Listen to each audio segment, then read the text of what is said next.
आजच्या MPSC previous year question series मध्ये आपण एक प्रश्न घेतलेला आहे जो फक्त आज आपण ट्रिक्स आणि लॉजिकल अप्रोचवर सोडवणार आहे. हा अप्रोच केव्हा डेव्हलप होतो जेव्हा तुम्ही जास्तीत जास्त PYQ सोडवत असतात तेव्हा हा अप्रोच डेव्हलप होतो. परंतु आता दिवसेंदिवस आयोगाचा ट्रेंड सुद्धा बदलत चाललेला आहे, तरी सुद्धा काही गोष्टी आहेत ज्या अप्रोचनी सोडू शकता. जसा हा प्रश्न आपण सोडवून दाखवणार आहे, खालीलपैकी कोणते विधान किंवा कलम जे 68 मध्ये समाविष्ट नाही. आता मी तुम्हाला ट्रिक सांगण्याच्या आधी काही गोष्टी समजून सांगते. कलम 168 बद्दल. भारतीय संविधानातील कलम 168 राज्यांच्या विधिमंडळाच्या म्हणजे स्टेट लेजिस्लेचर असं म्हणू शकता रचनेशी संबंधित आहे. या कलमानुसार प्रत्येक राज्यासाठी एक कायदे मंडळ असेल ज्यामध्ये राज्यपालांचा समावेश असेल आणि काही राज्यांमध्ये विधानसभा म्हणजे लेजिस्लेटिव्ह असेंब्ली व विधान परिषद लेजिस्लेटिव्ह काउन्सिल अशी दोन्ही सभागृह असतील आणि ज्यावेळेस एक सदनी असा विचार केला जातो त्यावेळेस फक्त विधानसभा म्हणून ते सभागृह ओळखले जाईल. अशा पद्धतीने सांगितलेले आहे कलम 168 मध्ये.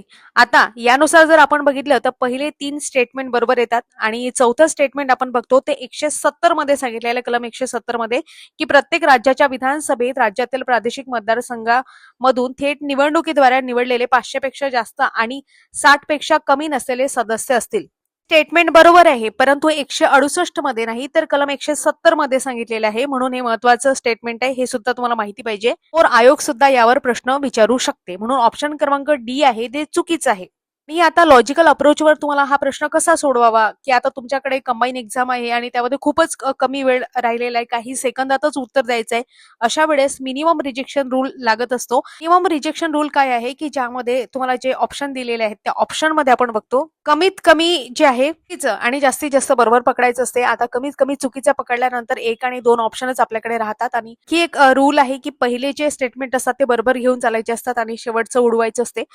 त्यानुसार सुद्धा तुम्ही ऑप्शन क्रमांक डी निवडू शकले असता. निगेटिव्ह सेंटेन्स साठी प्रामुख्याने लक्षात ठेवा. अशा प्रकारे ऑप्शन क्रमांक डी या प्रश्नाचं योग्य उत्तर आहे, म्हणजे हे चुकीचं आहे. ते कलम 170 मध्ये सांगितलेले आहे.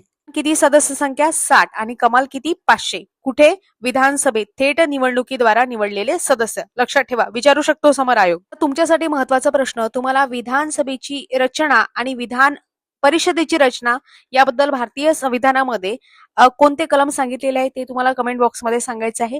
तसेच द्विगृही सभागृहे भारतातील कोणकोणत्या राज्यामध्ये आहेत, किती राज्यांमध्ये आहेत ते सुद्धा तुम्हाला कमेंट बॉक्समध्ये सांगायचं आहे. द्विगृही सभागृहे म्हणजे ज्या ठिकाणी विधानसभा आणि विधान परिषद दोन्ही आहेत असे किती राज्य आहेत आपल्या भारतामध्ये ते तुम्हाला कमेंट बॉक्समध्ये सांगायचं आहे. त्याच प्रकारे पूर्ण आपली सिरीज आहे. अधिक माहितीसाठी तुम्ही बाकीचे लेक्चर पाहू शकता, शॉर्ट व्हिडिओ पाहू शकता. साठी चॅनलला नक्की सबस्क्राईब करा. डेली आपण शॉर्ट व्हिडिओ अपलोड करत असतो. आवडल्यास लाईक शेअर